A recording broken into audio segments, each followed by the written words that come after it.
Assalamualaikum. Pada kesempatan hari ini aku mau membacakan karakter ya dari seorang Krisdayanti. Seperti apa sih sebenarnya seorang Krisdayanti ini ya?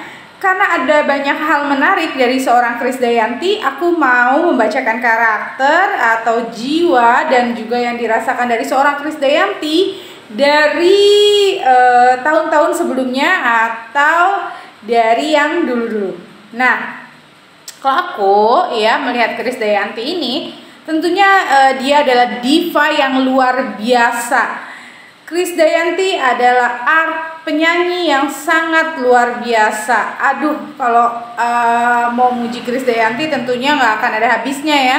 Kalau lihat dia tampil dan juga suaranya, itu nggak akan ada habisnya. Nenek yang cantik ini, yang masih energik, yang luar biasa ini tentunya memiliki kualitas suara yang luar biasa. Nah, kali ini aku mau membacakan suasana hati Krisdayanti zaman dulunya. Nah, dan aku juga mau membahas perbedaan Krisdayanti yang dulu dengan yang sekarang.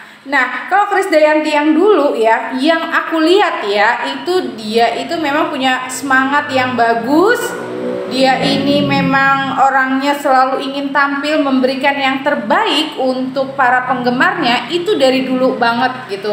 Dia selalu ingin memberikan yang terbaik untuk para fansnya. Nah, tapi dikala dulu-dulu itu memang ya seperti ada jiwa-jiwa seorang Krisdayanti itu yang kayak tergenggam erat. Ada jiwa yang nggak lepas dari seorang Krisdayanti yang dulunya. Mungkin karena perjalanan karirnya pada saat awal dia menikah juga baru mulai lagi gitu, dan juga lagi bagus-bagusnya yang akhirnya dia harus menikah, dan tidak ada pernikahan siapapun yang tanpa masalah, tanpa kerikil-kerikil. Nah, mungkin itu juga yang membuat seorang Krisdayanti jiwanya tidak lepas sebelum seperti sekarang ini. Nah, kalau aku lihat dari seorang Krisdayanti ini, dulu itu jiwanya tidak selepas sekarang. Kalau sekarang tuh dia udah kayak lepas banget jiwanya, seperti tidak ada beban sesuatu lagi. Mungkin karena pencapaian dari hasil-hasil kerjanya yang dulu sudah bisa dia dapati, dalam arti nama besar dan sebagainya, dan pencapaian-pencapaian yang lainnya juga sudah dia dapati. Jadi kalau lihat dulu tuh dia tuh bener-bener yang berusaha keras gitu, dan ada beban mental sesuatu yang tidak bisa diungkapkan di sini ya. Jadi istilahnya tuh lebih legowo setelah sekarang ini dibandingkan dia yang dulu. Ya, kita ambil positifnya adalah mungkin karena dulu dia berjuang ya. Tapi kalau aku mau lihat juga ya, karena juga pasangan yang sebelumnya juga agak cukup keras ya. Mungkin juga karena sifat dan lainnya. Kita kan hanya melihat dari sisi selama ini kita tuh hanya diperlihatkan dari sisi yang salah, tapi kita nggak pernah mencari tahu salahnya itu kenapa, karena setiap kesalahan juga ada penyebabnya. Nah, aku nggak mau ngulik masa lalunya terlalu dalam ya, aku nggak mau nanti bagaimana. Cuma yang aku lihat Krisdayanti sekarang lebih bisa menerima ya. Kita ambil aja ya, mungkin seorang Krisdayanti ini kan dulu kan memang dia berusaha banget, banyak show-nya, banyak acara-acaranya, mungkin itu juga dia jadi kayak kelelahan dan sebagainya. Kalau dibilang Krisdayanti ini pekerja keras banget gitu. Dan seorang Krisdayanti ini memiliki sifat yang sangat ramah kepada siapa aja. Krisdayanti itu orangnya ramah kepada siapa aja, dan dia orang yang murah senyum, dan dia juga mau negor ke siapa aja. Makanya dia jadi anggota DPR itu menurut aku sangat tepat sekali. Karena apa? Karena keramahan hatinya, dan dia selalu mau berbagi apa yang dia miliki gitu. Dan dia juga tidak pelit ilmu dan tidak pelit senyum. Nah, itu dia hebatnya ya, diva yang besar tapi tidak pernah sombong dan lainnya. Nah, aku melihat dari Krisdayanti yang sekarang ini ya, itu kalau dulu sebelum dia menyatu lagi dengan Aurel, memang dia itu kayak ada sesuatu gitu, kayak jiwanya juga belum lepas banget, kayak merasa ada yang kurang dalam hidupnya. Tapi ketika dia bersatu dengan Aurel ini ya, itu aku benar-benar melihat dia itu kayak udah menjadi diri dia sendiri. Dia udah bahagia sebahagia-bahagianya, nggak seperti yang dulu-dulu.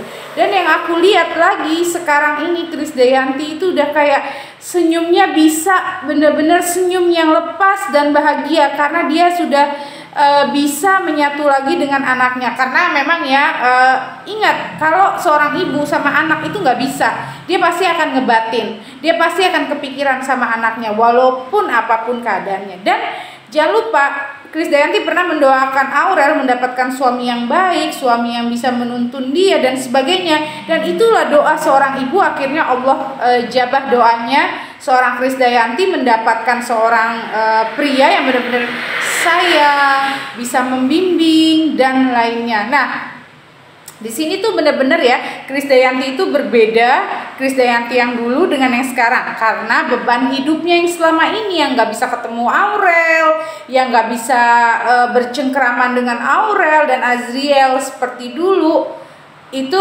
udah kayak gerbang udah kebuka gitu pintunya. Alhamdulillah melalui seorang Atta ya, akhirnya Allah berikan jalan mereka bersatu kembali. Dan aku lihat banget ya di sini ya, seorang Krisdayanti ini kayak ada rasa ingin membayar waktu-waktu yang lamanya yang tidak terisi, waktu-waktu yang hilang pada saat tidak bersama Aurel pada saat itu, akhirnya sekarang terbayarkan gitu. Kayak dia kayak ibaratnya tuh sekarang, makanya kan Mimi juga, dan itu juga dilakukan seorang Mimi karena dia cinta sama anaknya dan cucunya. Jadi ketulusan hatinya itu kelihatan banget gitu. Kalau dulu-dulu dia itu sebenarnya mau aja menyatu sama seorang Aurel gitu. Aurel dulu ya, jangan Azriel. Karena tapi karena ada benturan ini, benturan itu gitu. Tapi dia tidak putus berdoa untuk bisa bersatu sama anaknya. Tapi itulah hebatnya Allah, dengan jalan yang indah akhirnya Allah persatukan lagi mereka.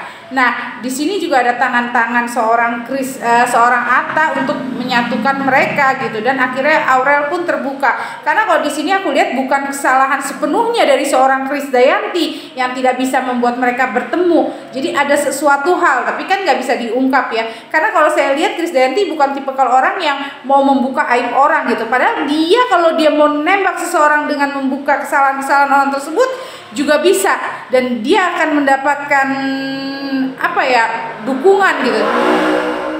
Tapi itulah hebatnya Krisdayanti, dia tidak mau ribut, dia tidak mau rame. Dia akhirnya memilih lebih baik saya diam, dan saya meminta melalui doa. Jadi doa inilah yang dijadikan seorang Krisdayanti untuk kembali lagi dengan anaknya. Nah, kalau Azriel saya lihat masih kaku-kaku gimana dengan Krisdayanti, ya mungkin setiap orang itu prosesnya kan berbeda-beda. Memang ada luka di hati anak-anaknya Krisdayanti dengan Anang sebelumnya, cuma sekarang perlahan sudah mulai diobati. Dan juga dia dengan pengabdian yang sekarang, apalagi Mimi itu kelihatan banget cinta banget sama Amina. Dia sayangnya banget, itu tulus, dia merasa ini Amina ini kayak Aurel waktu kecil gitu. Jadi dia bener-bener sayangnya tulus, beda ya sayang tulus dan enggak. Dia menyempatkan diri di tengah kesibukannya, dia show, dia menjadi anggota DPR juga, tapi tetap Krisdayanti menyempatkan waktu untuk cucunya tercinta. Nah, di sini banyak banget hal positif yang kita bisa ambil. Aku nggak bisa menjabarkan semuanya bagaimana sebenarnya suara hati seorang Krisdayanti. Dia juga punya kecewa dengan mantan pasangannya waktu itu ya. Kalau sekarang sih dilihat udah lega gitu, udah ikhlas gitu, udah nggak ada lagi. Karena kita ketika ada orang salah, kita juga tidak bisa menyalahkan satu orang aja, karena pasti ada penyebabnya. Apalagi terlihat juga, kalau dibilang keras ya, mantan suaminya juga cukup keras. Tapi alhamdulillah seiring waktu semuanya mencair. Semuanya mencair berawal dari adanya seorang Atta, lalu adanya Amina ini menjadikan mereka keluarga dari Lemos maupun Hermansyah menjadi keluarga yang kompak dan bersatu. Alhamdulillah, karena seiring waktu orang kan bertambah dewasa, nggak harus ribut dan sebagainya. Akhirnya masing-masing bisa menahan ego. Nah, di sini kalau aku mau lihat ke belakang ya, waktu nikahannya seorang Atta aja, Krisdayanti itu yang harusnya posisinya itu adalah posisi seorang Krisdayanti, tapi Krisdayanti mengalah. Dia ikhlas karena dia menyerahkan semuanya ke Allah. Mungkin salah satu doanya, ya Allah, kalau Engkau izinkan aku bisa kembali lagi bersatu dengan anakku, maka mudahkanlah. Dan akhirnya Allah mudahkan itu. Nah, jadi kalau kayak aku ya, yang aku lihat di pernikahan Aurel aja sama Atta, itu memang Krisdayanti itu belum bisa terlalu terdepan gitu. Dan karena apa? Karena dia menyadari gitu.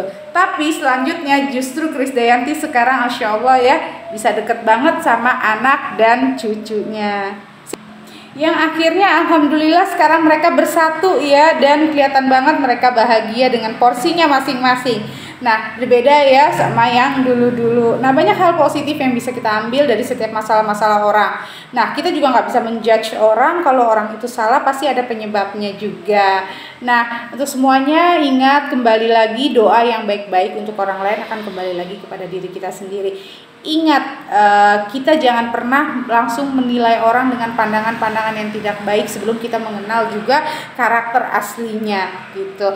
Nah, ya Allah, Masya Allah, terima kasih sekali komen-komennya di kolom-kolom sebelumnya. Dan jangan lupa subscribe channel YouTube aku. Buat yang belum subscribe, komen, dan juga kalian like dan share. Nah, kalian bisa komen artis siapa aja yang mau kalian aku bacakan karakternya. Terima kasih.